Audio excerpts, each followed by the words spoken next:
എരണം കൂടി ഒരു ആരോഗ്യമന്ത്രി വന്നു. കേരളത്തിൽ മൃതശരീരങ്ങൾക്ക് വരെ ദുരിതം അനുഭവിക്കേണ്ട അവസ്ഥ.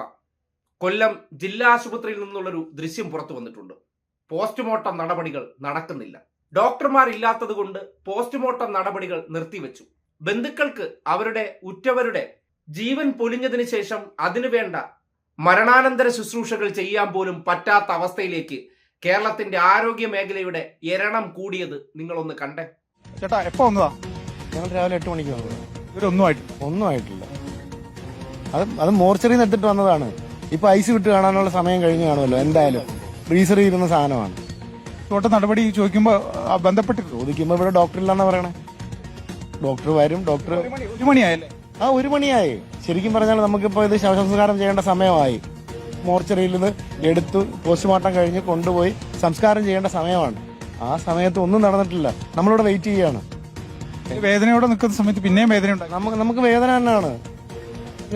5 ബോഡിയാണ് ഇവിടെ നിരത്തിയിട്ടിരിക്കുന്നത്. രാവിലെ 8 മണി തൊട്ട് വന്നതാണ്. നമുക്ക് ചോദിക്കാൻ ഇവിടെ ഒരു സംവിധാനങ്ങളില്ല. ആരോടെ ചോദിക്കും? ഉത്തരം പറയാൻ ഒരു മനുഷ്യരില്ല. സുപ്രണ്ടിനെ വിളിച്ചപ്പോൾ അദ്ദേഹം ഫോൺ എടുക്കുന്നില്ല. എന്ത് ചെയ്യേണ്ടത് എന്താണ്? കേരളത്തിലെ ആരോഗ്യമന്ത്രിയാണെങ്കിലും കാര്യങ്ങളൊന്നും അറിയുന്നില്ല. കാരണം നമ്മൾ ഈ അടുത്ത സമയത്തൊക്കെ പോലും നിപ്പയുടെ 12 മണിക്ക് വന്ന റിസൾട്ട് 6 മണിയായിട്ടും അദ്ദേഹം അറിയുന്നില്ല. കാരണം കാര്യങ്ങൾ അറിയണം. സംവിധാനത്തിന്റെ വീഴ്ചയാണ്. പകരം സംവിധാനം പാരിപ്പള്ളിയിൽ നിന്ന് ഒറ്റ പോസ്റ്റ്മോർട്ടവും ഇല്ല. ഞങ്ങളോട് പറഞ്ഞിരുന്നെങ്കിൽ ഞങ്ങൾ പാരിപ്പള്ളിക്ക് പോയാണേ. പക്ഷേ പകരം പറയാൻ ഇവിടെ ആരെങ്കിലും വേണ്ടയോ? അതുപോലും ഇല്ലാത്തൊരവസ്ഥ. 8 മണിയായപ്പോൾ ഒരു ബോഡി കൊണ്ടുവന്നതാണ്. ഇത് ഒരു ഹാങ്ങിങ് കേസായിരുന്നു. കാത്തിക്കേണ്ട അവസ്ഥയാണ്. ഞാനങ്ങനെ നമ്മുടെ ഇരുവരെ MLA ബന്ധപ്പെട്ടു. MLA RMOയെ വിളിച്ചു.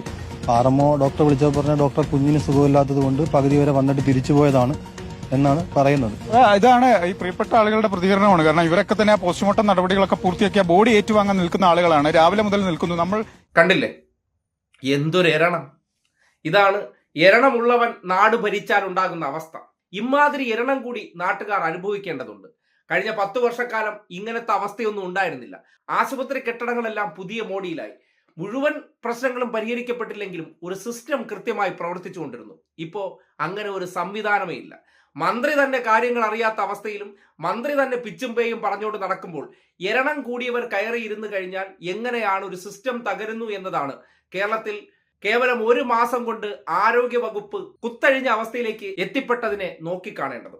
ഇത് ഒരുപക്ഷെ സ്വകാര്യ മേഖലയ്ക്ക് കൂടുതൽ സൗകര്യം ചെയ്തു കൊടുക്കുന്ന പണിയായിരിക്കാം. ഇങ്ങനെയൊക്കെ തകർത്തു കൊടുത്ത് സ്വകാര്യ മേഖലയിലെ ആശുപത്രികൾക്ക് കഴിഞ്ഞ കുറെ കാലമായിട്ടുണ്ടായിരുന്ന നഷ്ടം അത് നികത്തണമെങ്കിൽ ഇങ്ങനെയൊക്കെ ഗുരുതരമായ അനാസ്ഥ നടത്തി സർക്കാർ ആശുപത്രികളിലേക്ക് ആൾക്കാർ പോകാത്ത അവസ്ഥ ഉണ്ടാകണമല്ലോ. എന്തായാലും എന്തൊരു ഗതികെട്ട അവസ്ഥയാണ്. ഒരു ആശുപത്രിയിൽ മരണപ്പെട്ട വ്യക്തികളെ കൃത്യസമയത്ത് പോസ്റ്റ്മോർട്ടം നടത്തി മൃതശരീരങ്ങൾ ബന്ധുക്കൾക്ക് വിട്ടുകൊടുക്കാത്ത ആ ഒരു സാഹചര്യം എന്ന് പറഞ്ഞാൽ എന്തൊരു ഗുരുതരമായ അനാസ്ഥയാണ്. തറവാട്ടിലൊക്കെ ജനിച്ച എരണം കൂടിയ മന്ത്രിമാർ കസേര കയറി ഇരുന്ന എന്താണ് എരണം കൂടിയവരുടെ കഴിവുകേട് എന്നതുകൂടി തുറന്നു കാട്ടുന്നതാണ് ഈ ഉദാഹരണം എന്ന് പറയേണ്ടി വരികയാണ്.